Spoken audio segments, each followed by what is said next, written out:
In 1856, British railway crews laying track between Karachi and Lahore needed ballast. They found a massive deposit of well-fired bricks and started breaking them up. They were unknowingly crushing a 4,500-year-old city to build their new railway. The engineers assumed the mounds were the remains of a relatively recent medieval settlement, or perhaps an abandoned Buddhist stupa. The true age of the bricks completely escaped them. It took decades of subsequent excavation before the Director General of the Archaeological Survey of India, John Marshall, finally announced to the world what they had actually found. In 1924, this discovery pushed the history of urban life on the Indian subcontinent back by roughly 15 centuries. The announcement confirmed a third great cradle of Bronze Age civilization, placing South Asia right alongside the famous kingdoms of Egypt and Mesopotamia. While contemporary empires in Egypt and Mesopotamia immortalized their rulers in stone, the Indus ruins contain no monuments to god-kings. There is no evidence of massive standing armies, and no surviving accounts of who governed this million-square-kilometer territory. At its peak, the Indus Valley civilization covered roughly 1 million square kilometers. Geographically, its footprint was significantly larger than either Old Kingdom Egypt or Akkadian Mesopotamia. This immense network of towns and cities was anchored by water, fed by the alluvial plains of the Indus River and the neighboring Ghaggar-Hakra river system. Today, the remnants of these ancient water-fed metropolises sit as quiet, sun-baked mounds scattered across modern-day Pakistan and India. To understand how millions of people organize themselves across such a massive area without the heavy hand of an authoritarian monarch, we have to look closely at the precise way they laid their bricks. During the mature Harappan phase, beginning around 2600 BCE, this society achieved a level of civic coordination rarely seen in the ancient world. Their major cities were deliberately laid out on strict grid systems. Main streets ran exactly north to south and east to west, with secondary lanes fitted perfectly into the resulting blocks. This exactness applied to their building materials. Baked bricks shared a strict ratio: 1 unit thick, 2 wide, 4 long. They brought this same rigid consistency to their economy, trading with cubical stone weights that followed precise binary and decimal progressions. Finding this identical material culture replicated across hundreds of miles suggests a society driven by deep shared cultural norms, perhaps coordinated by powerful craft guilds or merchant classes, rather than by the enforcement of a single dictator.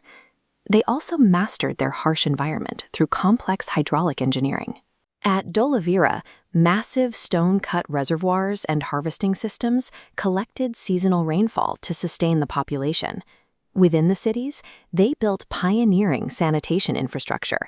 Most individual homes featured private bathing areas and access to community water wells. Wastewater from these houses fed directly into covered brick drains running beneath the streets.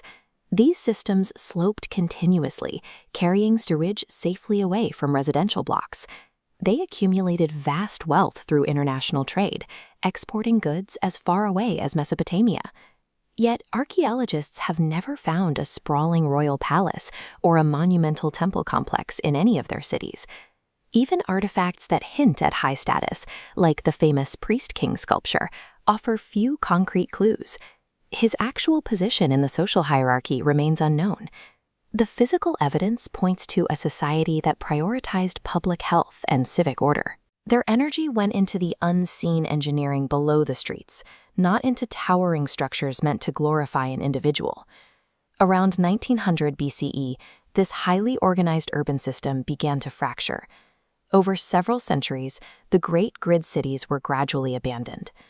Paleoclimate data shows that 4,200 years ago, a climatic disruption altered weather patterns. In South Asia, the vital summer monsoons weakened dramatically. As the rains failed, the heavily relied upon Ghaggar-Hakra river system became increasingly seasonal. Eventually, the watercourse dried up entirely, undercutting the agricultural surplus needed to feed the cities. This environmental strain hit just as Mesopotamia, their primary overseas trading partner, was undergoing its own political and economic collapse, severing a crucial source of Harappan wealth. For decades, early archaeologists theorized that an invading army destroyed the Indus cities, but the archaeological record shows no evidence of violent conquest. Instead, the civilization was steadily dismantled by a failing ecosystem that could no longer support massive urban populations. The population didn't vanish. As the western rivers dried, the people migrated eastward toward the Ganges Plain, dispersing into smaller agrarian villages and leaving the massive brick grids behind. Because we have over 4,000 inscriptions, but absolutely no way to read their script, the Indus people cannot explain this transition in their own words, but their remains offer another kind of record. In 2019, scientists successfully sequenced the first ancient genome from a mature Harappan individual excavated at the city of Rakhigarhi. The DNA revealed a distinct mixture of ancient Iranian agriculturalist and indigenous South Asian hunter-gatherer ancestry, completely lacking the genetic markers of later steppe pastoralists. Crucially, it showed that this exact genetic profile forms the deep ancestral backbone of most present-day South Asian populations. While their great brick cities were buried by dust and their script remains unread, the Indus Valley civilization survives today, in the engineering logic of later cities, and in the very DNA of over 1 billion people.